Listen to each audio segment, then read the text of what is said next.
Di harganya sekarang yang bisa dibeli online dengan harga 3 komaan atau kayak saya yang lagi nunggu promo tanggal kembar akhirnya bisa dapat di 2,9-an. Ini cukup menarik ya, bahkan mungkin bisa disandingkan atau dimendang-mendingkan dengan Infinix Zero 30 yang 4G. Sama-sama pakai Helio G99, sama-sama layarnya AMOLED, in-display fingerprint scanner, tapi ini nggak curve displaynya ya. Halo, assalamualaikum. Kita unbox hasil jajanan saya di 12.12. Ini adalah smartphone yang pas rilis harganya super overpriced ya. Kenapa? Karena masih 4G, ya ini pakai Helio G99 meskipun RAM-nya 8GB dengan storage 256GB dan pakai layar AMOLED ya. Buatan Samsung panelnya, tapi karena masih 4G dan di level harga segitu banyak banget yang nawarin spek yang lebih tinggi, yang sudah 5G dan lain-lain.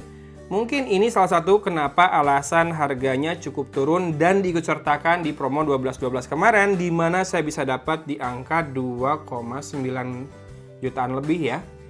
Kalau saya cek di Tokopedia sih ada yang jual 3 juta lebih dikit 3,1, tapi kayaknya itu kondisinya repack. Sementara ini saya beli di official store-nya.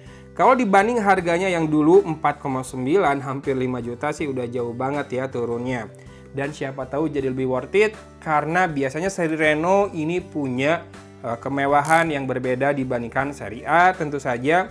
Kemudian juga kameranya biasanya bagus. Cuma ini mungkin Reno terakhir yang 4G kali ya.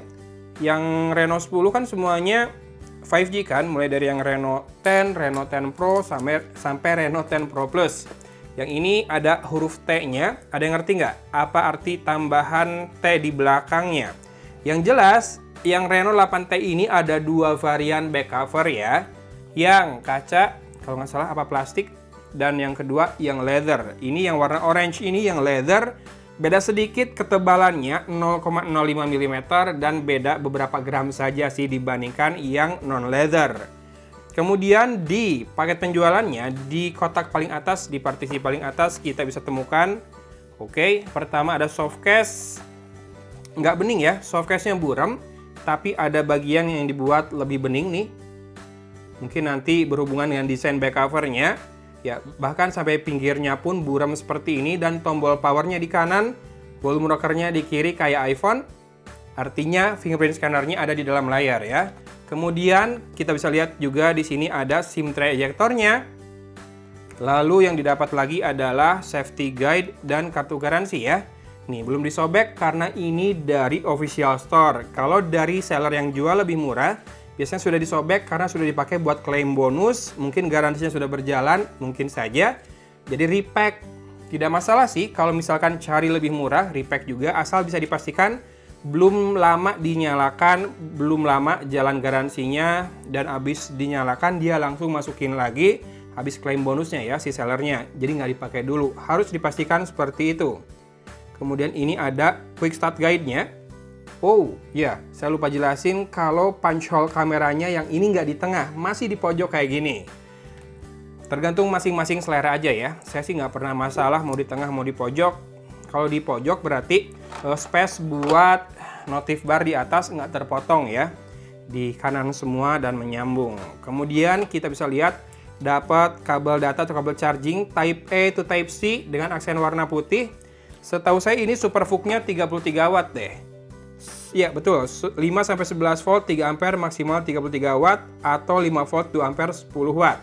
Yang mana chargernya sama dengan smartphone yang kemarin-kemarin udah saya unbox yaitu Realme C67, betul. Yang harusnya jauh lebih terjangkau ya. 33 watt mungkin buat harga 4,9 juta dulu biasa banget ya. Walaupun nggak bisa dibilang lambat juga sih ngecasnya.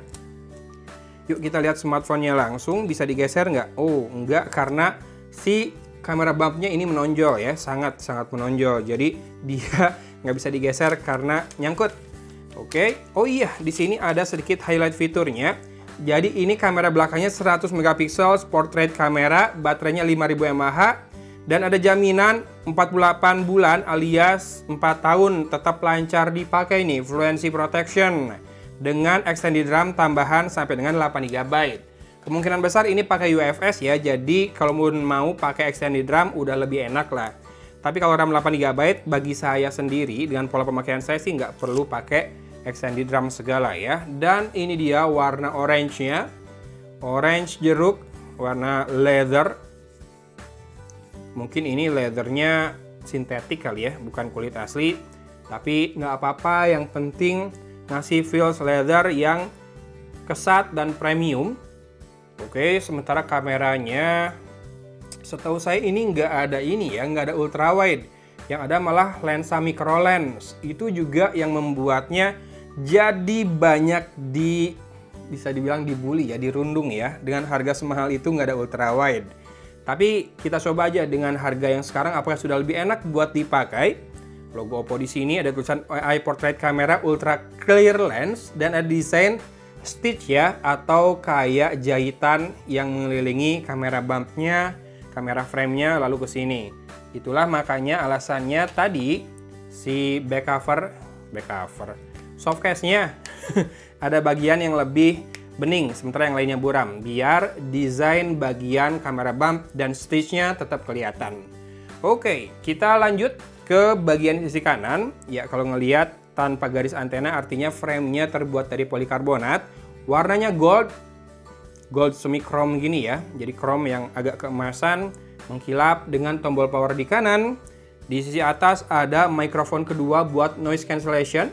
Itu aja. Kemudian di sisi kiri ada tombol volume up dan volume down terpisah. Dan ada slot untuk SIM tray. Kita buka aja ya. Ini storage-nya 256 GB. Apakah Oppo masih memberikan slot untuk micro SD? Kalaupun tidak, saya oke-oke saja. Dan masih dedicated pula ya. Dengan tipe sandwich seperti ini, ada 2 slot nano SIM card dan 1 slot micro SD khusus. Mantap, mantap. Kemudian kita akan cek sisi bawah. Ada jack audio 3,5 mm, masih ada mikrofon, port Type-C, dan speaker grill berupa 3 buah lubang memanjang. Ini kayaknya udah stereo juga untuk audionya. Dengan grill speakernya agak mengarah ke atas sedikit ya. Jadi nggak terlalu mengarah ke depan. Mungkin lebih enak buat stereonya. Dan ini sudah terpasang anti gores bawaan. Mika plastik yang masih lumayan mudah kotor. Tapi juga dibersihkannya rada mudah nih. A few moments later. Oke, sudah selesai setup. Sudah saya setup juga fingerprintnya tadi. Ntar nanti kita cek juga ya fingerprint scanner. Sekarang saya mau ngecek dulu about phone-nya untuk tahu posisi software-nya saat ini ada di mana. Di about device, dia menggunakan ColorOS 13 official version. Storage-nya terpakai 25,8 GB. Berarti sekitar 10% ya. Dengan free-nya berarti sekitar 230,2 GB. Itu sudah termasuk extended RAM 4 GB ya, menyala ya. Bisa dimatikan dan bisa ditambah juga jadi 6 atau 8 GB. Kemudian ya ini pakai Helio G99 octa-core, layarnya 6,43 inci, cukup compact ya buat ukuran smartphone zaman now. Meskipun teman-teman bisa lihat juga bezelnya cukup tebal juga nih yang bawah ya.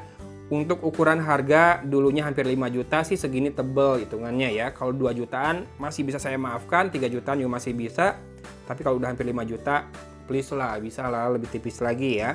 Kemudian kamera depannya 32 megapiksel, kamera belakang ya 100 plus 2 plus 2. Jadi lensa depth atau macro depth kayaknya ya. Yang satu lagi micro lens. Micro lens itu kayak lensa mikroskopik ya. Android-nya sudah Android 13 dengan security update di 5 April 2023. Oke, ColorOS ini nggak punya application drawer by default, jadi kita tinggal geser aja buat ngitung bloatware-nya. Ya, sangat disayangkan sudah ada pinjol tuh uang mudah. Kita hitung dari sini bentar ya. Folder ini ada 8 aplikasi untuk bloatware-nya.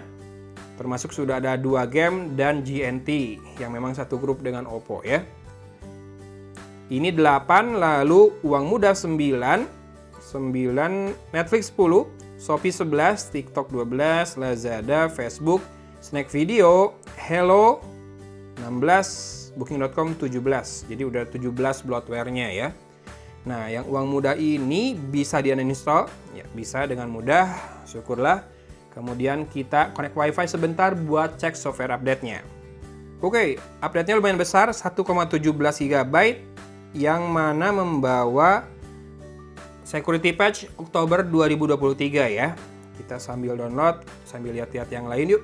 Saya belum lihat menu kameranya, karena ini kan tidak ada, ya betul, tidak ada lensa ultra wide, tapi karena sensornya 100 megapiksel, dia punya digital zoom 2 kali yang harusnya lossless ya, tinggal crop di sensornya. Kemudian ada Google Lens terintegrasi di aplikasinya.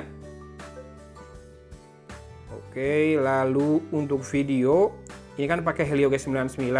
Apakah bisa lebih dari Full HD? Ternyata nggak bisa. Dan Full HD pun hanya 30 fps ya. Jadi buat yang mau rekam video, mentoknya di segitu. Depan juga Full HD 30 fps dan by default menyala di HD 720p.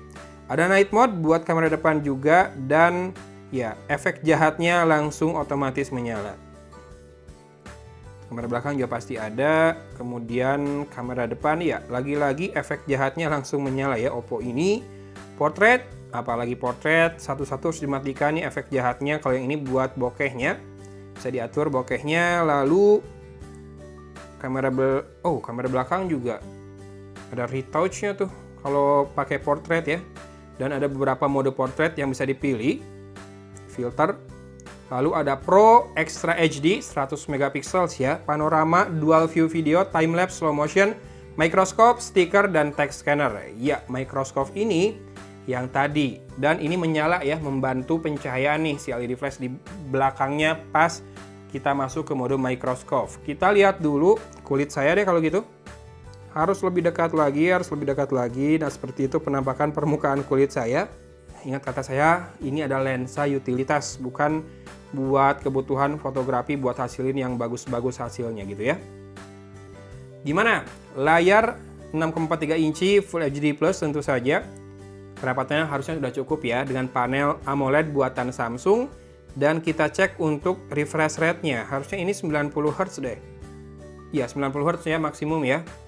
Cukup compact buat teman-teman yang nggak mau smartphone bongsor. 6,43 inci, cukup tipis juga. Dan looks-nya tidak rame, tapi mewah kelihatan. Di harganya sekarang yang bisa dibeli online dengan harga 3 komaan, atau kayak saya yang lagi nunggu promo tanggal kembar akhirnya bisa dapat di 2,9an.